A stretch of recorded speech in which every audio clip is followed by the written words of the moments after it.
Greetings to all melanated people all around the world. It's really a joy.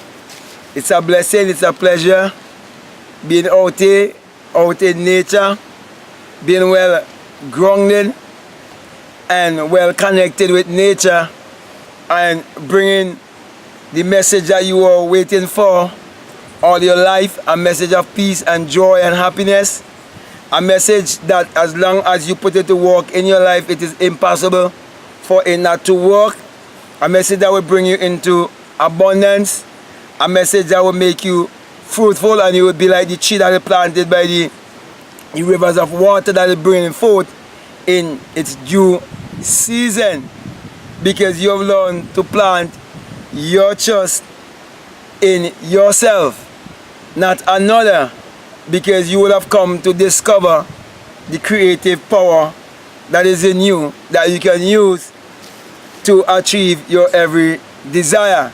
So with that being said, my brother and my sister, I want to speak to you concerning the 5 loaves and the 2 fishes.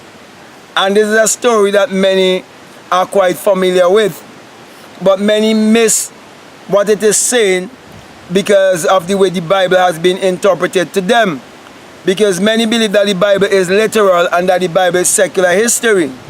But I want to let you know that the Bible addresses the human mind and must be interpreted psychologically. That the Bible is not literal, neither is it secular history. You have to come to realize that the Bible was written symbolically, because the original language of the Bible was a language of symbol. And they take these symbols and interpret them.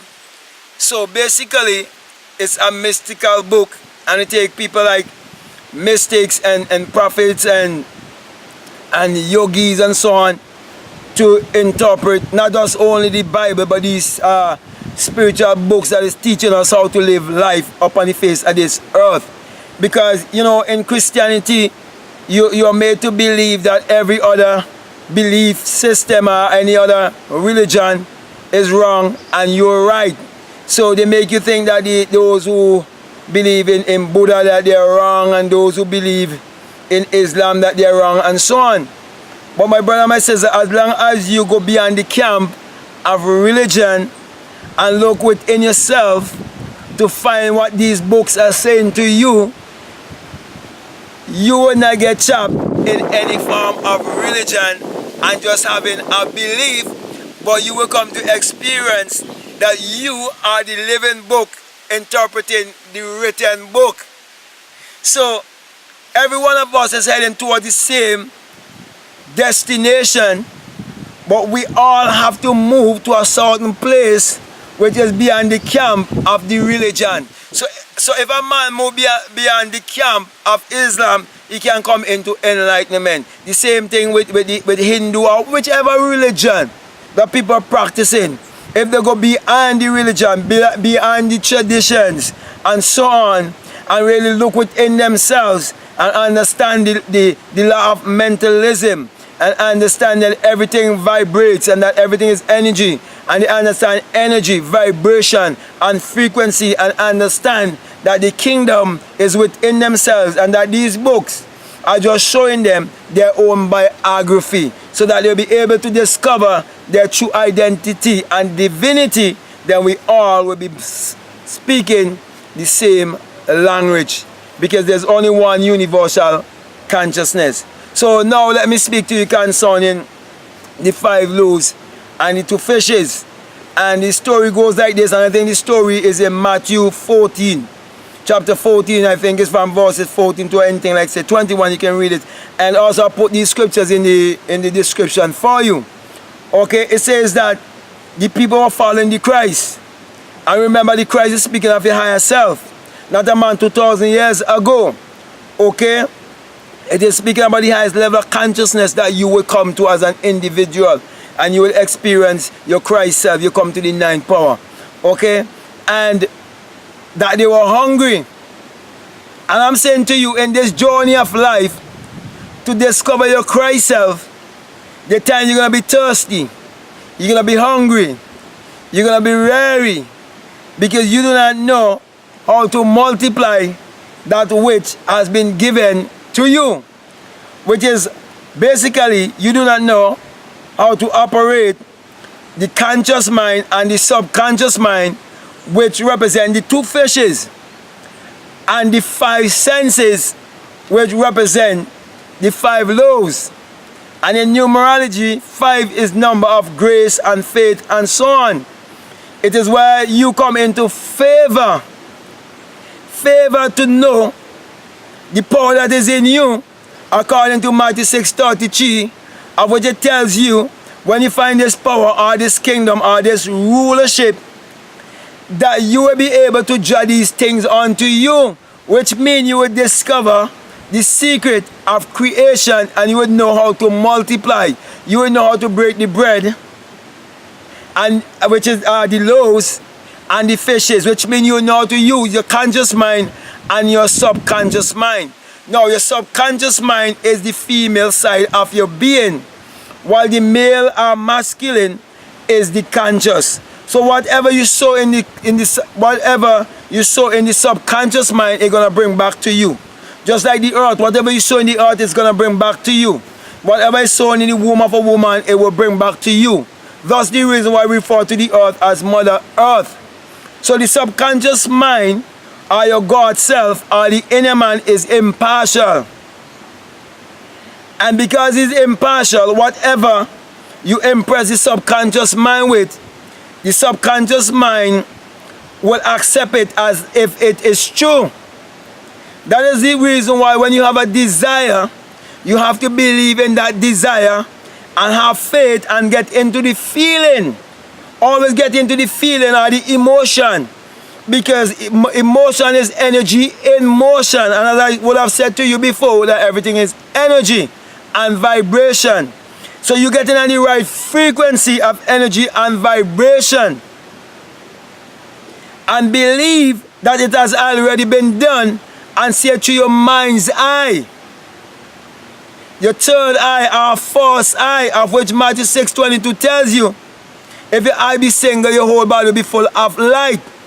So it's saying when you get to understand that you can operate your 5 senses in the spiritual realm, and you use your 5 senses in the spiritual realm and get in touch with the inner man, that you will become a multiplier, that you will know how to increase everything that you put your hand to. And then the Bible tells you that the Christ took the bread and the fish, and he looked up. To look up is to look within. When you close these 2 physical eyes, you look within your skull. You look within the cranium. You look to Calvary. Because Calvary or Golgotha is speaking of the skull. So when it says to look up and look up to heaven, heaven is within. The place of joy, the New Jerusalem, the city of David, it's all above the shoulder. The place of Bethlehem, God's place of bread, where you will come in to your abundance, and you'll be able to take whatever you have and multiply it.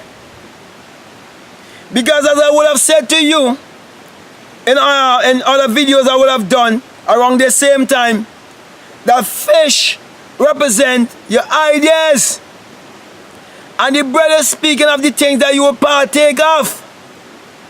Even the fish too, the things that you will partake of. It is speaking of bringing sustenance. It is speaking of affluence. It is speaking of abundance. It is speaking about giving and receiving. It is speaking about thanksgiving, giving of gratitude. And where you're going to look? You're going to look within. So as above, so below. As it is without, so is it within. So it is telling you, when you find out, when you locate the Christ that is in you, and you're hungry and thirsty, and you're in need in this journey, you know who to look to. And when you look to the Christ within you, you have to know how to go into your closet, according to Matthew 6:6. and close the door, which is the two physical eyes, and see things through the mind of God. See things through your mind's eye. And when you do that, then you will understand how you can create your reality consciously. That's the reason why Psalm 4:4 tells you that you must commune with your own heart upon your bed and be still. Fall asleep in the assumption that it is done. Because when you go to bed, you're going into the depth of your subconscious mind. Because God is the dreamer in you. And He wants to create, wants to teach you how to create your reality consciously. So my brother and my sister, the point I'm trying to get across to you is that the 5 loaves represent your 5 senses. That's the reason why you can close your eyes and you can still see. You can close your eyes and you can still smell. You can close your eyes and you can close your mouth, sorry, and you can still speak. Because when you fall asleep, you dream and you can see, you can taste, you can touch, you can smell. And all these senses that you use on the outer, you can use it on the inner to achieve your every desire. For those who normally follow me and Patreon, many times I would go into the practical and do some of these things for you and show you how you can do it in the practical, how you can use your senses to create your every desire when you bring it together with the inner man that is in you, which is the man of imagination, and you can send it out into the universe through the mind of God or the eye of God. So with that being said, my brother and my sisters, my encouragement to you is to learn how to multiply the loaves and the fishes. So get in touch with your innermost being and create your reality consciously. Now I want to just encourage those of you who've been supporting me in any way, whether with my books or on Patreon. I just want to say to you that I'm working very hard to get my books in hard copy, and I'm encouraging you to support in that area also. You might have a friend, you might have a relative, and so on, and you can even purchase one for them and try to get this message to them whichever way you can. Okay, so that's my encouragement to you also. Also, for those who've been supporting on Patreon, I want to give gratitude to you, and those who haven't been doing so, I want to encourage you to do so also, because giving is basically receiving, and you're receiving more than enough from what I am teaching. And let me tell you this, that there's no amount of money in this world that can take the place of you learning how to use your imagination to create your reality, because imagination was before money, and I'm bringing that kind of message to you and teaching you how to prove what I am saying. Also, those of you who would like to be mentored, you can donate $50 or more on my Patreon. I'm willing to mentor you. I'll give you my contact number and so on. I'll be able to speak to you and teach you more on these things, because we need to get this message all around the world to our brothers and sisters who've been kept bound, victim to Christianity or religion, you know, and it's keeping them limited, instead of having them knowing that they are limitless beings who can achieve their every desire if they learn to discover their true identity. So that being said, now my brother and my sister, I want to give you the sign of enlightenment, of which Matthew 6:22 tells you, if your eye be single, your whole body will be full of light. And I'm saying to you, when you get that experience, you will experience that it is the rising of the sun, it's the dawn of a new day, and that without the sun there is no life and there is no light, and without the human imagination there isn't anything made that was made, and all thing that was ever made was first imagined, and that the human imagination parallels the sun, and we are the people of the sun. Therefore, let us use our mind power to achieve our every desire. So with that being said, I want to say peace, love you, I'm out.